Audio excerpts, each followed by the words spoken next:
New Zealand Tech Podcast, the voice of the tech community. Proudly supported by Umbrella Connect. Podcast. We are at episode 513. I'm your host, Paul Spain, and great to have with me Sarah Putt. How are you today, Sarah? I'm very well, thank you. Thanks for having me. It's always good to have you on the show. Maybe you can remind listeners where you fit into this big wide world of tech and media in New Zealand. Certainly. I am editor of CIO and Computer World in New Zealand. Very important role indeed. Thank you. And a privilege to have your comments and learnings to share here on the podcast. Now, some interesting things to delve into today. We want to talk about a big global firm that's landing in New Zealand next week, a Chinese firm, but with a increasingly growing footprint. And what does that actually what does that mean for the incumbent players and for New Zealand? Google and their antitrust situation. Yes. Are they the first of many big new US tech players to be under this sort of scrutiny? We want to delve into something that's happening locally, partnership between Spark and Sky. Yep. And what else have we got? A follow-on from last week talking about Starlink, which is the satellite internet service that Elon Musk's SpaceX is getting ready to launch locally, and New Zealand is one of four, key locations on the map globally for actually turning that service on. And we've got a couple of devices here, but the iPhone 12 is the newest gadget on the block, having just arrived in worldwide really on Friday. And so just some quick commentary on that. It's too early to give an in-depth, and of course the whole iPhone 12 family is not here yet, but it will be good just to have a little bit of a look at that. And keen to hear from you around an interview that you've done for Computer World magazine about the new Telecommunications Commissioner. Well, yes, absolutely, and keen to share that because it's can sometimes be a bit dry regulation, but in actual fact, he's got some. I think he's going to do a really good job, and I think he's got some interesting things on his agenda. So that's hopefully we'll have a good chance to have a look at those. Great. Well, the first topic is a company that looked as though they had the potential to be somewhat disruptive. Quibi. Now, very well-funded, startup, north of 2 billion New Zealand dollars. Steven Spielberg amongst the filmmakers that they brought on to launch this service. And we've talked about them a number of times here on the New Zealand Tech Podcast because it was something new, but launching not just into the US market, but into New Zealand and other markets. So Kiwis were able to jump on board and to try this service. Their big unique that sort of stood out to me, and I guess there were two things. One, the content could be consumed on your phone vertically. It was meant to be, or horizontally, and it would actually work. It was created in such a way that it would work reasonably well in both instances. And so, there were some quite good shows on there. This is Quibi, a little bit of a mix. The app wasn't available until I think actually just probably the last few days until it became launched on things like Apple TV and I think probably the Samsung TVs and whatnot. So going on to actual TV screens. Before that, it was mostly just on your mobile device. The other thing was very short episodes. Snackable content. So as you say, snackable. The easy sort of thing that you can just sit and watch an episode while you're waiting for a bus or whatever thing that you do that doesn't take too long. And boom, it's already been announced that it'll be gone by I think 1st of December. So a few more weeks left. You almost wonder why they haven't just sort of pulled the plug and refunded money, but I guess that gives them time to wind it down. Their customer base, I think, was quite small ultimately. Out of those who signed up for the trial, the very large majority of them never got any further than the initial. I think it started as a 3-month trial, and then they shortened up the trials. They might be wanting to let some content run through as well, and there might be some deals that will move from that platform onto more established ones. But yes, such an interesting story, Quibi, because, like you said, extraordinarily well funded. An idea that probably sounded like a winner, 5 to 7 minute content created by some of the best in the business. I mean, they had some great stars in there. J-Lo was one that I saw. All sorts of other people like that. Very established. Headed by 2 giants from tech and entertainment. I think one came from Disney, was it Jeffrey Katzenberg, and then another from HP. Yeah. So you had, that was Meg Whitman. Yeah. So you had these 2 big players coming together, and I think it's something that sounded great on paper and not so good in reality. I think they looked at places that social networks like TikTok. So, I mean, obviously that's like 15 seconds, but it saw an opportunity for short content, but they completely missed the whole point of TikTok and the reason why it's so popular. They were managing and came from worlds where scarcity was the business model, and they didn't understand abundance, whereas TikTok totally gets abundance. It's all about user-generated content. It's not about quality per se. It's about just getting it all out there. They were prefaced on the idea that content can be curated by people who know and understand entertainment, hence the Disney background. They forgot that TikTok is all about the algorithm. The algorithm finds the content that everybody wants right then and there. They also launched, sadly, just before coronavirus, and it was a mobile platform, and nobody's going anywhere. And what that for me raises a question, and this is partly triggered by the email that I got from Apple a few days ago saying that my free trial to Apple TV has been extended by 3 months or something. Okay. Right? So what this says to me is that it's not just Quibi that are struggling to launch a new video platform in the current times. Apple don't want to lose their huge subscriber base who have taken Apple TV for free either. So I do wonder if this had been launched at a different time, what it would have looked like. Also, we are in a world where a lot of big things have already been done, right? So you imagine if this had launched and we didn't have a Netflix, that would be such a different story, right? Now, possibly, we are in the world with Netflix, but even for Netflix, it took them some time to sort of really to scale that up. It was somewhat slow in the early days, certainly for a broad range of age groups and people and countries and so on to adopt it. And there's this approach that expects a very quick return, and I imagine all the investors looking in will be looking at, is this the right place to have our money tied up for the next 1, 2, 3 years? At the end, are we going to have more money than we started with or less? Maybe actually we can get a reasonable chunk out right now. Yeah, you bring up so many important points there. So just 2 I want to tackle if I can. The first is the Netflix. That is a classic example of a ladder of investment. I mean, they started off sending, DVDs in the mail. And then as the technology got better, as broadband got better, they got better. And then, of course, the turning point was things like House of Cards, etc., when they made their own content. Classic ladder of investment.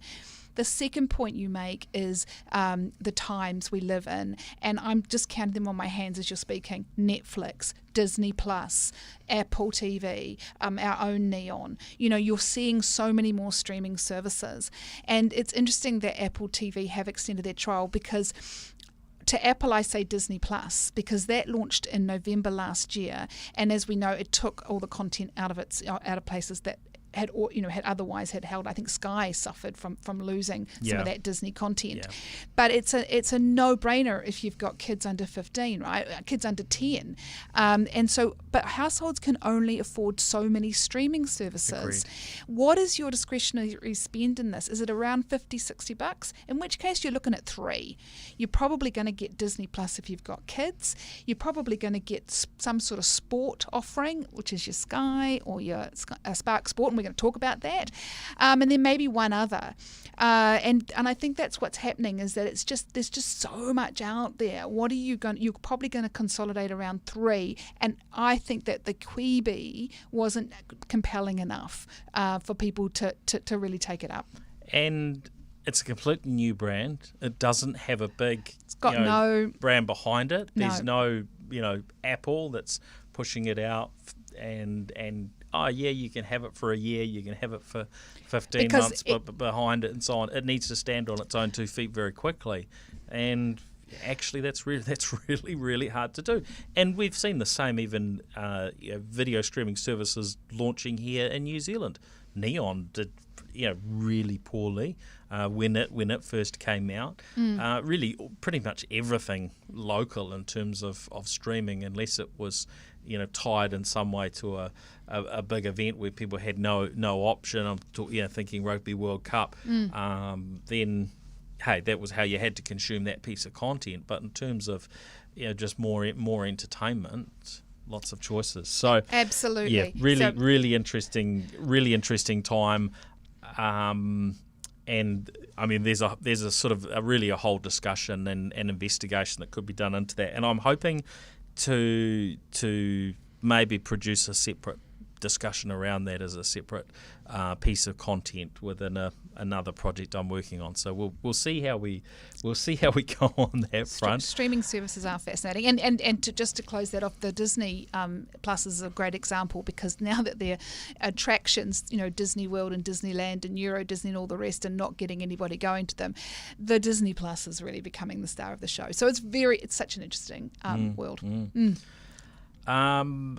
DiDi is a company we've spoken about in the past on the New Zealand Tech Podcast, because they were the competitor that Uber tried to take on in the Chinese market, and they just couldn't win. And so in the end, they did this deal where they sold Uber in China. I mean, they did a couple. I think maybe they've done 2 different deals in Asia. I'm trying to remember the name of the other. There's a number of players now in the Asian market. But if we look at New Zealand, I remember talking about many years ago when we saw Uber was going to come in and these things, and the discussion was why doesn't the incumbent industry work out a way to get together and launch the competing product before they miss out and lose all their market share. Interestingly, we had an announcement down that track, at least for New Zealand anyway, nothing on a global basis, which would have been the way to really make that sort of thing fly, with the one of the local, and I'm trying to remember its name here, you might be able to remind me, the local, that's the Indian one. Yeah. So we've got Ola, Uber, and now we're going to have DiDi, and then we've got the other one in the market whose name will come back to me while been sitting here thinking we're chatting. One. Yes, exactly. But it's a lot in a market like ours, during a time of coronavirus. It is, and the thing about these sorts of players of scale, that it's very, very hard to do with a small and not well funded local entity, is they've got access to capital, and they're willing to buy that market share. So I've been seeing the ads, probably because I've clicked through now. They just keep coming at me. I don't know if you have been, but DiDi are pushing a 50% off deal for, I think, the first month. So their idea is basically just to grab up as much market share as they can for a month at a very low price. Their model aims to take less of a cut than Uber does, And so we could well see some fallout, and I don't know how long this would take. I don't know how many players you can realistically fit into a market and still get good pickup times and so on. Obviously, there are some areas where or some services where it only makes sense for there to be one player. As we've seen, say, with Trade Me here in New Zealand, it seems to work reasonably well for just one player. Probably eBay, it'd be interesting to know eBay's sort of stats and numbers for New Zealand. They haven't focused at all on the local market, but shipping international product into New Zealand, there's a fair bit of that stuff that goes on alongside the AliExpresses and so on. But this one is going to be fascinating to see how it actually shakes out. What's your thinking? Well, I definitely think you're right. I mean, with the Uber versus DiDi, coming to New Zealand, it is an interesting space. I think the hardest thing that they'll find is getting people to download that app. And the reason I say that is I saw a really good presentation from Flamingo in the mobile scooter space, and they said it was a couple of people who started it in New Zealand. It's a homegrown what do we call them now? Micro mobility solution or electric scooter solution. And it's up against all the big guns from overseas. And then it just got cut out of the Auckland market because the Auckland Council made that decision. Every year it reviews who's going to be on the streets and who isn't, and it wasn't their year. Interesting. But to go back into the ride-sharing market, the Flamingo people said the hardest thing that they didn't realise was actually getting people to download the app. Once they already had one app, that was it. That was enough for them. They just kept going back to the same again. So you're going to have to look at really good deals, which is where a really well-funded organisation like DiDi does help. To your point, because they can throw. Zumi's the other one, and I do always forget their name. Interesting. I'm just looking at the Google Play Store. They've got a rating here of 3 out of 5. I remember in the early days their solution, if you call it that, was rubbish. It just didn't work. Yep. It's come a long way. Right. A lot of people use it now. I think it's actually reasonably good. But actually, it's got just about as many one-star reviews as it does have 5-star reviews, which is somewhat worrying. So I haven't used it for some time. But what's your go-to? Uber, right? It tends to be as someone that travels and uses Uber Eats. You land in that ecosystem for better or for worse. And I know some people won't use it because they're very uncomfortable with it from an ethical perspective. Yes. I don't know how that stacks up between the companies. One thing that DiDi is saying is they're going to take a smaller slice, from the but driver. Also if their rates are lower, then the driver doesn't end up taking away anymore. One thing I do like with Uber now and Uber Eats is you can tip. So they brought that in from America, and I know that can feel a little bit weird in New Zealand because we're not used to doing that. But it does mean that if you feel it's appropriate or you can afford to, then you can actually pay more for a ride or a food delivery, which is great. And they get that opportunity for that driver to make more money from what they're doing. It goes straight through to the driver. Yeah. It would be really interesting to know why they see this market as relevant, and if they're just going after Uber's business everywhere, because there was that whole talk about worldwide domination, and it certainly happened those 3 or 4 years ago when Uber realised actually we're just never going to get in China. It's going to be the local players going to take the market, so we're just going to have to sort of bow out, and that was sort of their first sign of kind of retreat. They hadn't retreated from another market before, and now DiDi's coming after them on its turf, as well as Ola, that sort of came from nowhere. I don't think most people had heard of it, and it just sort of by stealth quite quickly entered into multiple markets. After including India, they moved into UK, New Zealand, Australia, and others, and it just shows the global world we're in. If you can get that model right, you can just transplant and start taking over Everywhere. markets Yeah. all around the world. And of course, it makes sense for DiDi, the Chinese company. Probably their general running overheads are probably a whole lot lower. And I mean, I know just talking to the team around the Gorilla office, is they will often fire up how much is this journey going to be on one app, how much is it on the other, particularly if it's a $20 versus $30, it's another $5 in their pocket. That can be a big motivator. That's a good point, because let's face it, ride sharing is a bigger investment than catching a scooter.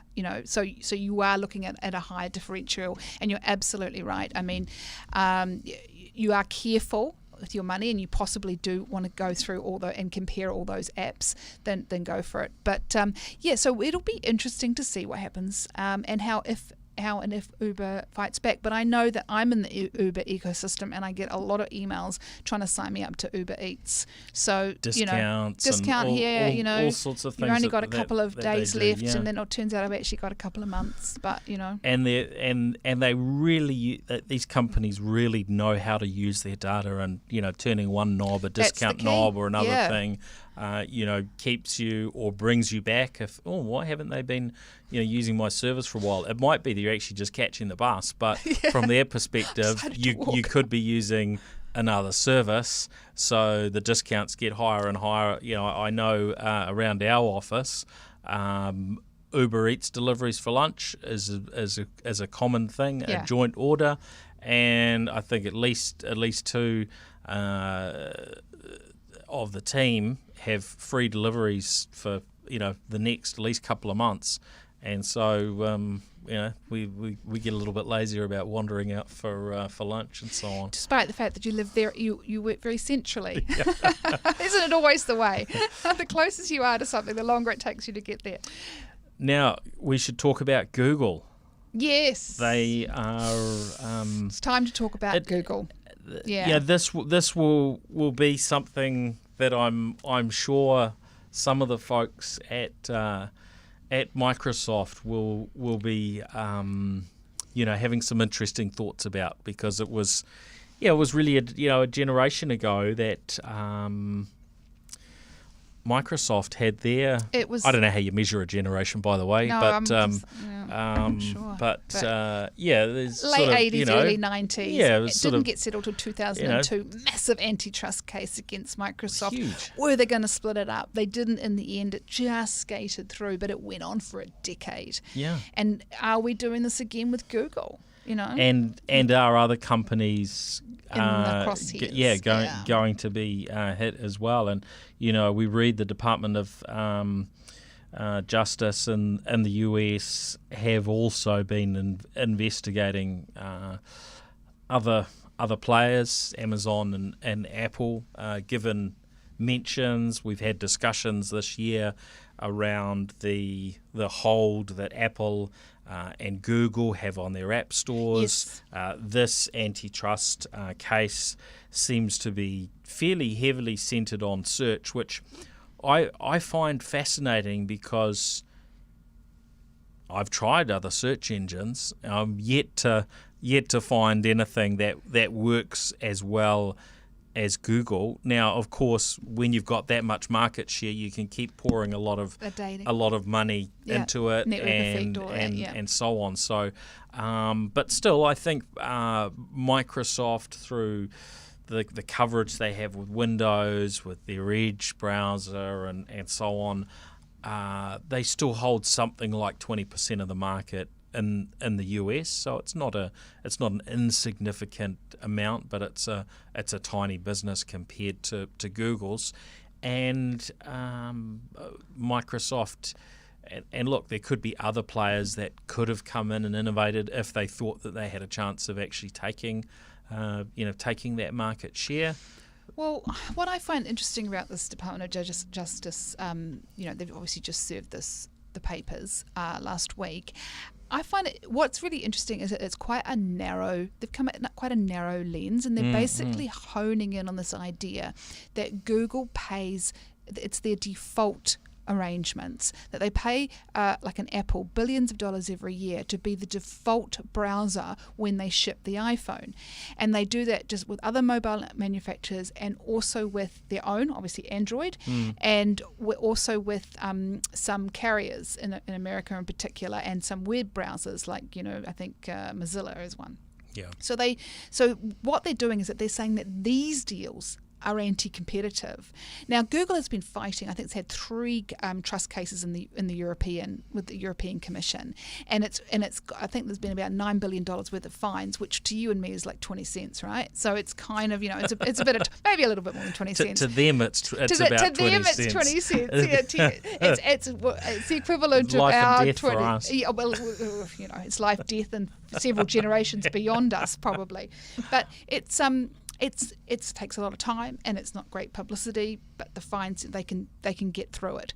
What will be interesting here is if they can make it stick, and that's why I think the Department of Justice has gone for quite a narrow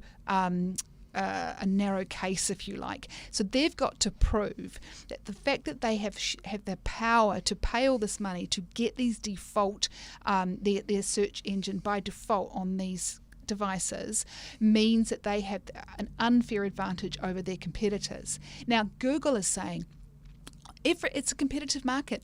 As our founder Larry Page said, everything's just a click away. You can easily slip to another web browser. You don't need to go to ours. But consumers face that idea of inertia. They just don't. And to your point, the more you use Google, the more they know about you, the better they're going to be able to provide you with answers to your queries. And so they have that edge. It is a long and hard legal fight ahead. And one commentary I saw actually said they're probably not even going to get into court until 2022. It'll also be interesting to see what the elections do, because we know that the Republicans and Donald Trump in particular have really turned and gone anti-tech. But Silicon Valley seems to be quite Democrat Party friendly. Yep. Apparently Biden, the presidential candidate, has been quite quiet on this, but it'll be really interesting to see what happens post-election, who gets in and how they go. There's certainly an appetite to say, hey, these companies are huge, not just Google, but Amazon, Microsoft, all of them. They're worth collectively $5 trillion. There's like 5 companies, over $5 trillion. They are booming, and everybody else is just going flat or going down. So they're definitely going to be in the spotlight for years to come.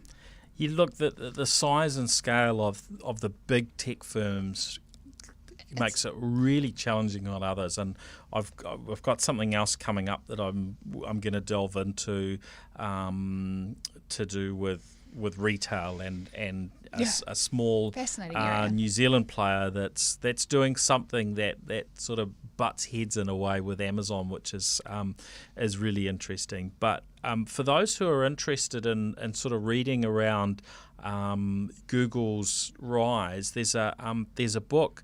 And they delve into a book called Measure What Matters. Now, it's about leading a business and using objectives and key results as a mechanism for sort of driving growth and creating a positive culture within a team.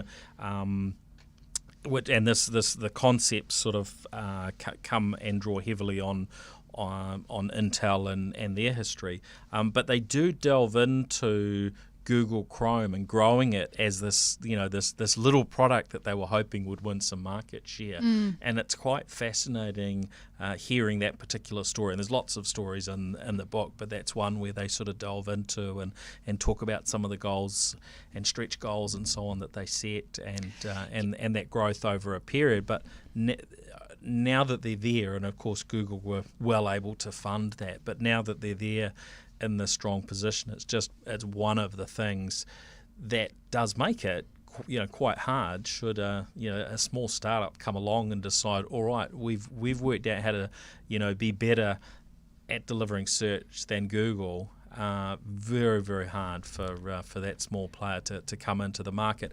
And it's a little bit like what we were talking about earlier with sort of competitors to Netflix and other things. And, even we look at new phones and new technology now, most things are only able to edge up a sort of a small increment. Yeah. Whereas when Google came into the market, it was a much bigger increment on, I think, Alta Vista, from what I recall, was kind of the I remember people saying, "Hey, you've got to go to this new search engine, Alta Vista, when it came out."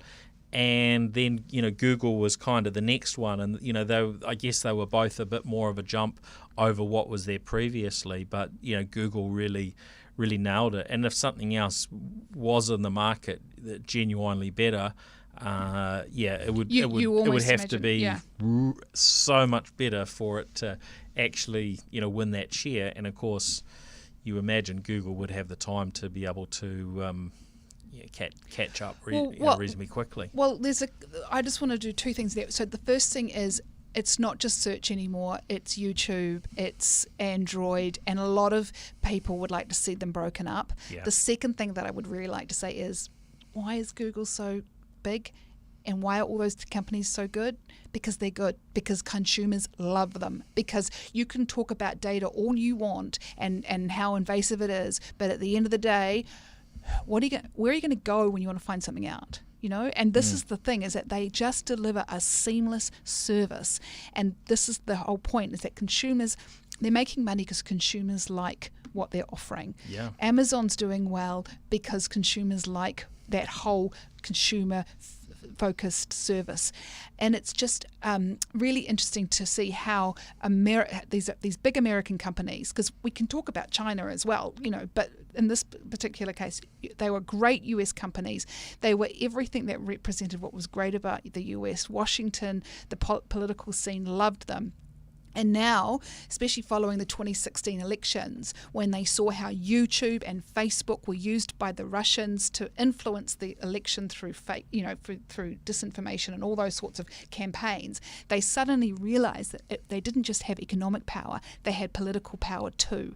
And there is something when you stand back and you look at these big companies and you go, they have a lot of power. It's not democratic power. To switch over to Facebook, for example, is it right that Mark Zuckerberg, who has, majority say in that business, has such a big say over about what the rest of us see, even when we're not on Facebook? Well, he's got more power than most, if not all, leaders of countries, right? He doesn't have a military behind him, but yeah.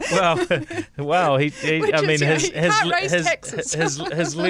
level of control, is stunning. with absolutely. use or misuse of such a powerful platform. But why is he there? Because can bring down totally. regimes. And can win wars, all of that sort of stuff, right? And that's provide a what's whole bunch of possible. mayhem and disquiet and horror in the world, let's face it. So, but again, delivering and giving the people what they want, in a way that's, Facebook, the drug for the masses. Yes, and all of that. So you really just have to. There's just so much in there, and I think we could talk for a long time. But I know that you've got other topics on your list. We did have a couple of other things that we were hoping to get through, Sarah. So we probably should look at that. So we talked earlier about streaming, and from the TV program type perspective with Quibi. Also, I heard, and I'm sure you did today as well, from it was a joint news from Sky and Spark, and this was something that I wasn't expecting. And what Spark are doing is they're offering this joint bundle that for $50 a month delivers Spark Sport as well as Sky Sport, their on-demand streaming service. Now, they're delivering that for $50 a month. Mm-hmm. This is interesting because Sky Sport on its own is usually $50 a month. Yep. If you're buying it on a month-to-month type basis.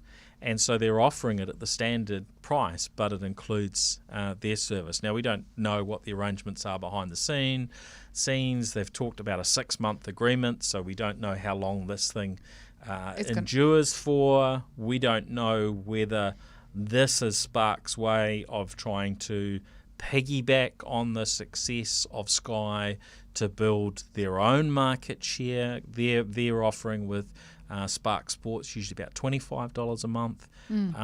So there are a few ways you could slice and dice it and say, well, sign up and you're basically getting Spark Sport for free with your Sky. That said, if you pay for Sky Sport for 1 year in advance, it actually comes down to $25 a month. So there's different ways of there's quite a big price range there.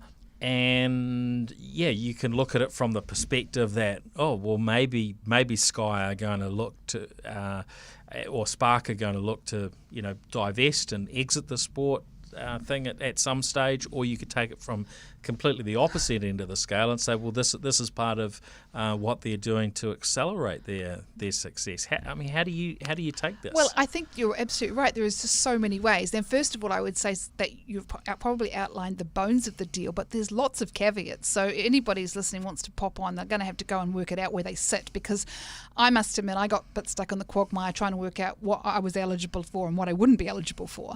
But it is interesting because we did see these two as arch competitors about a year ago when we were talking about the Rugby World Cup, and you had all these the former CEO of Spark doing all sorts of crazy things on his Twitter, throwing his Skybox in the bin and all this kind of stuff, and it was all on for young and old, right? But then I think reality set in. The Rugby World Cup maybe didn't come off as well as they'd hoped.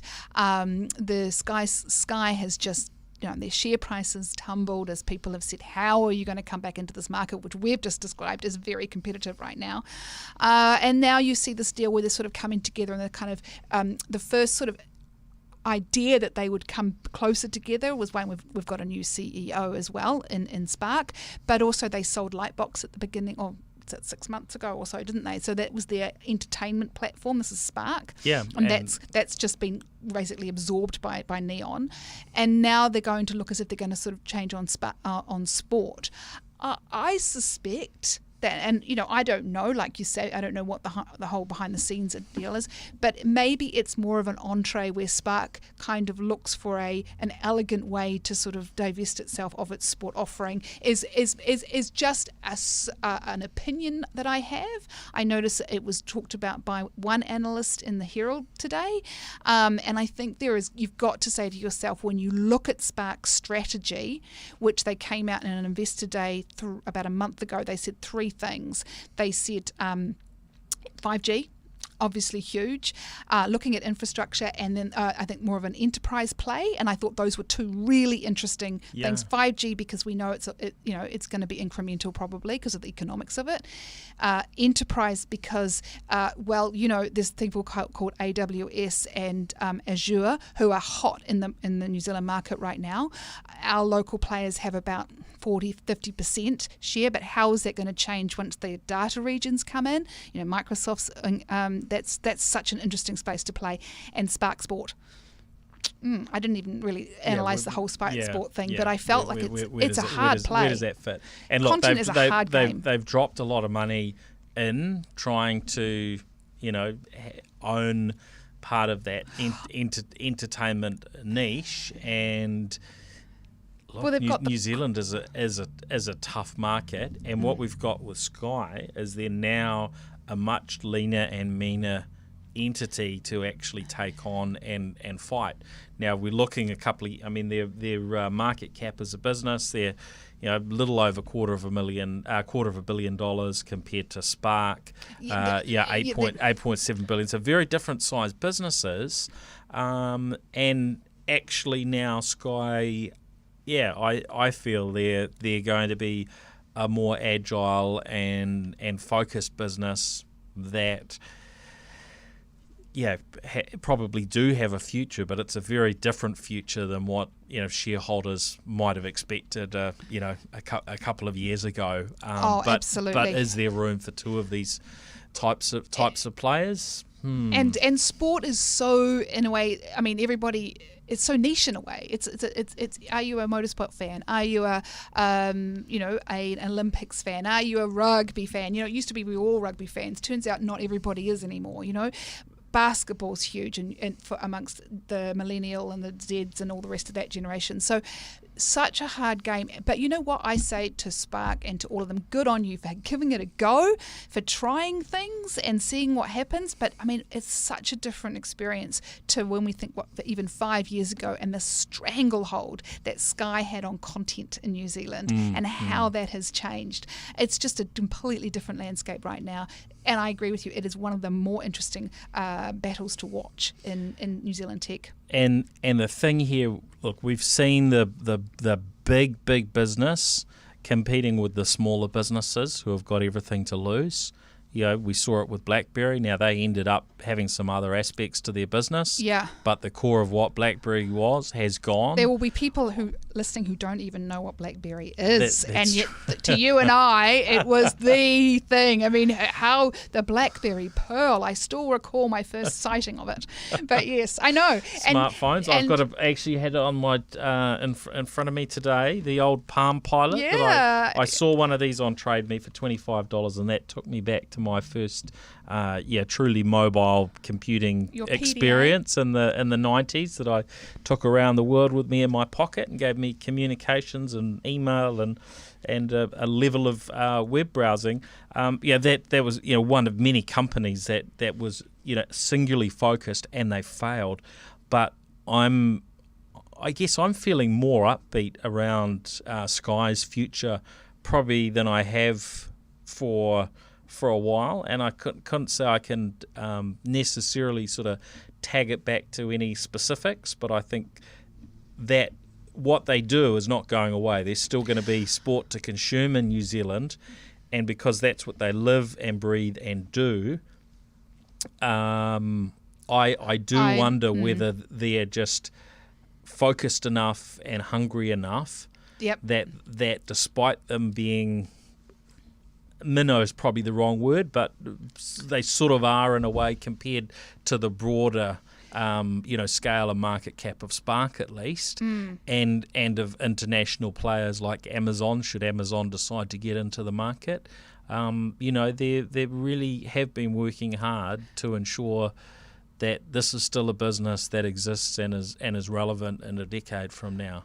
I agree, and I would also say one of the really interesting moves that I thought the new CEO did was to go after the rugby. I mean, I just said before we're not all watching it, but quite frankly, the All Blacks is probably one of New Zealand's biggest brands. Yeah. And so to be able to harness that and to bring them into the tent, well, I think they got a 5% shareholding, and maybe that diminishes us if you can't put capital in. I don't know how it works. But the interesting thing is to take that international brand, and you can see, when you see those big sports brands, they supersede their own nations, they supersede their own communities. Manchester United as an example comes to mind. Yeah. You can see the All Blacks doing that. You can see them creating a brand around the All Blacks. I mean, it's not just about Spark was able to go after Rugby World Cup because they weren't actually on the ground with the cameras and all the infrastructure that goes with it. A little bit of commentary, etc. They did. I mean, I'm not downplaying the technical expertise that they had to bring on board to enable it, but Sky's got the whole lot. Well, they did. They've sold that side off. So they've sold that piece off, but they've got the experience. Yeah, they've got the experience and the understanding of it. So that's what I'm saying is that they get the branding and the ideas around it. And sport's a different game to telco. Yeah. But again, good on them for having putting it out there, putting competition into the market. Yeah. And look, I mean, I'm still very keen to see how it plays out. And look, I have a subscription to Spark Sport, but not to Sky Sport. So there will be other people in that. Did you do Spark Sport because of the rugby? And then just kept it? I've been watching the Formula One actually. Oh, okay. That's I mean, I'm not someone that's generally been huge on sport, but yeah, that's kind of something that I've been watching the last couple of years. and so I pay for it for that purpose, and Yeah. and they kind of get you in the thin end of the wedge with it's free to start with, and then that disappears, and then you're consuming the content, right? So very smart. Now, couple more things we wanted to talk about quickly before we finished up. Last week we spoke about Starlink, and this is a satellite internet service from Elon Musk's firm SpaceX. And that may end up as a separate entity in its own right, but part of SpaceX at the moment. So what we weren't told in the discussion was our journalist last week was actually in the middle of writing a little bit of a story about Starlink. So there's a little bit more that Henry has shared in his article across at Business Desk. So those that are were interested in that from our discussion last week, he delves in, and I guess the interesting thing for me is that it seems New Zealand is one of 4 locations globally where we will have effectively a ground station that will link these internet satellites back to Earth, and apparently that's going to be hooked up to a 100 gigabits per second fibre connection. So there's going to be a fair bit of bandwidth firing up there. Of course, if you spread that out across a lot of connections, it may not seem so much, but quite interesting. And he's done some good research on that front around Starlink as it relates to New Zealand. Now, the other thing we've got here is the iPhone 12. We talked a little bit about that last week. I've had a little bit of time looking at an iPhone 12, and it's product red version, which was the only one I managed to snaffle. And I'm hoping to get some sort of full review devices over the next few days, and to get some more time. Probably the thing that caught me is the base iPhone 12. It's a $1,500 phone. When you compare that, and I guess in some ways you're silly to ever compare an iPhone to an Android handset because of the software. It's a whole different ecosystem and so on. But I just felt a little bit disappointed that $1,500 price point for people going into an iPhone 12, there's no zoom lens. There's 2 cameras, and we're seeing some quite reasonable $500 Android handsets now that have got 3 lenses. No, they're not going to match what you get on an iPhone 12 and what they can do in terms of night viewing and so on. But I compare the iPhone 12 to the iPhone X, and it's got the benefit of this super wide angle lens that the iPhone X didn't have a couple of years or so back. But it misses out. There's no, the zoom lens is gone. At that stage, we had that 2x zoom lens. So you've got to step up to the Pro to really get those camera features. And the Pro iPhone 12 Pro starts at I think about $1,900 here in New Zealand. So I know it just. But that's the entry level price, isn't it? $1,500. You're getting the 5G capability. You are. You're getting that kind of next generation, I guess, of phones. But I mean, to your point, $1,500 is a huge amount of money to pay for a phone that is doesn't have the same capability that an Android wants. And I think in a way you can actually compare what you get for each price, because to your point, it's about different ecosystems. But at the end of the day, it's what you want.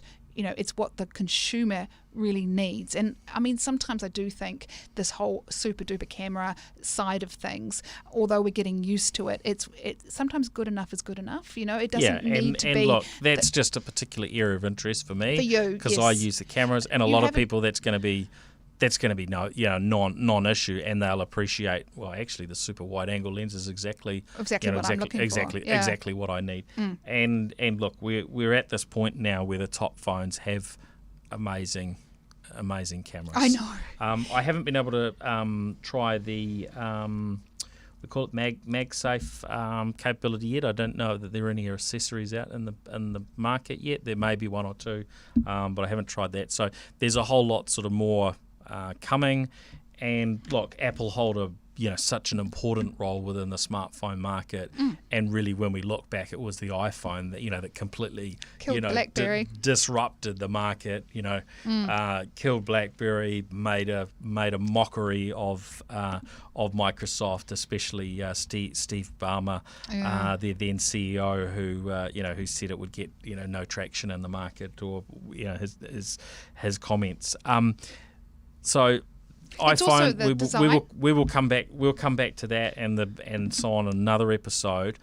But I wanted to jump in and just hear from you, Sarah, about this interview that you've done. Yeah. So on the new New Zealand telecommunications commissioner, Tristan Gilbertson.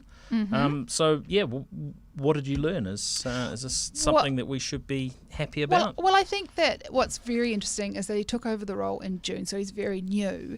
But I think the last telco commissioner, Stephen Gale, had the role for a couple of terms, so it's good to see a refresh, although Stephen Gale did a good job, nothing, all good. So what is this role? Describe the role to the people. role is it works in the Commerce Commission, and it's there to oversee the telecommunications market and to ensure that we have a competitive market. Now, those of us who remember BlackBerry will also remember about the same time that we had a very light-handed regulatory regime in New Zealand, and that resulted in the monopoly called telecom. Nobody could put their services into exchanges. We were paying too much. We didn't have any innovation. It was all just a terrible place to be. Now we have a world-class regime, and Tristan Gilbertson's come in as the Telco Commissioner with sort of a new brief, because there was a new piece of the Telco Act was amended in 2018. Now, I'm not going to go into all the whys and wherefores, because people like myself can get quite excited by regulatory changes, and I understand that is not a widespread interest. However, what I would say is one thing to look out for is in that act is something called a Part 7. And what's that is, it's giving him, or that role, much closer scrutiny of the consumer side of things. So in the past, it's been really much more about, have we got a regulated market? Are we creating competition? If we do, we'll get innovation and cheaper pricing will follow. Now it's like directly looking at them. And what he's doing things like they examined 80,000 mobile bills, and they came up with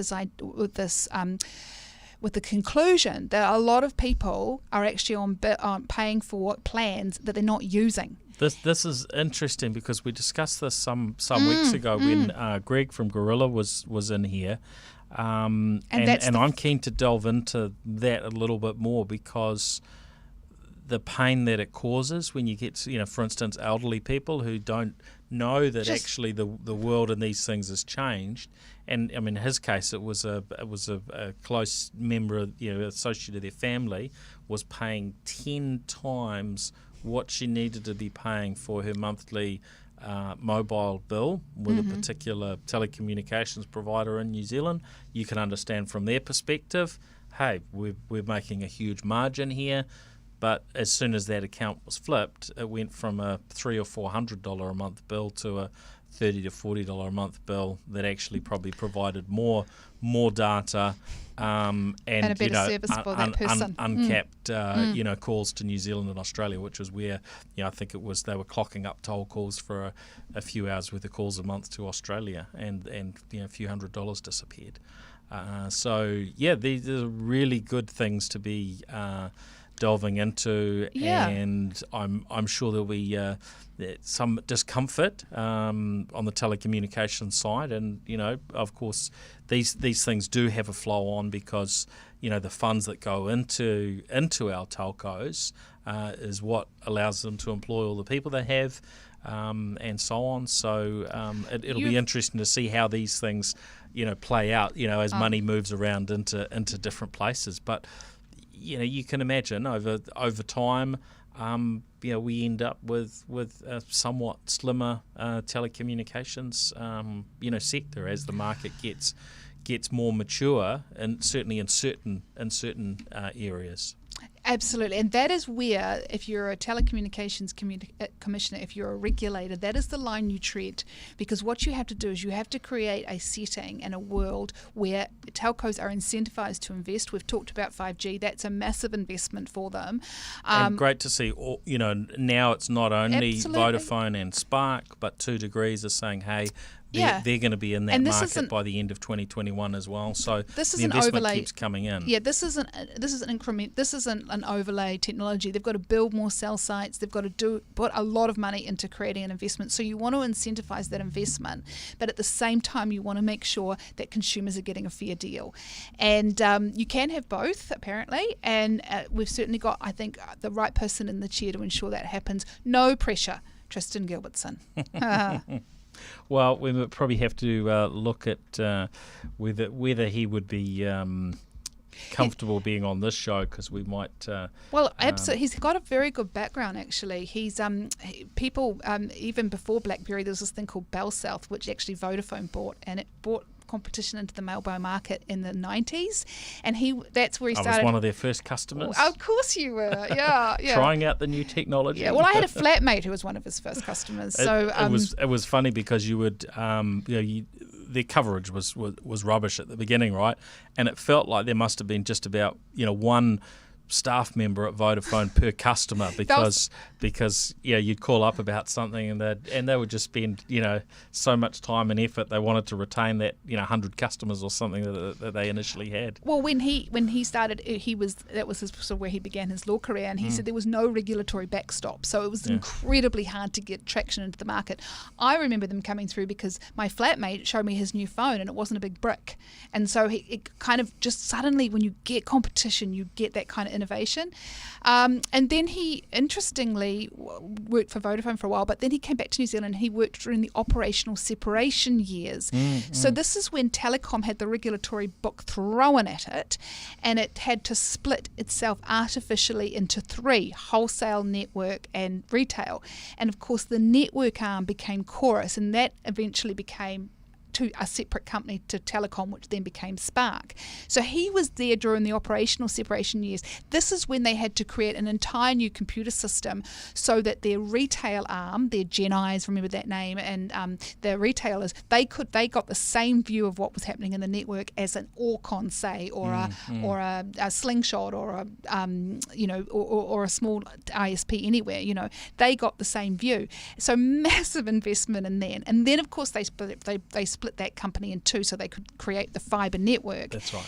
And he went and left after that and went to this company called DigiCell, which if anybody's holidaying in the islands, and remember when we used to be able to leave the country, they will notice that was always the competitor telco in the Pacific Islands and also in the Caribbean.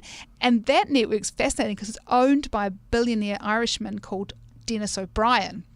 And it's always, I've always been slightly fascinated by that company. How can one person own all of that? And it was interesting when I was talking, and you must have him on because he's a good, interesting character. And he talked about the fact that having come from shareholders and publicly listed companies, you'd always be, when every decision you make, you'd be thinking, what's this going to be like for the shareholder? And when he got to DigiCell, he could just ask the guy. Yeah, that's awesome, isn't it? Well, we must wrap up. But before we do, I want to say a huge thank you to our show partners. And we have this incredible relationship with these brands who stand behind and support the show.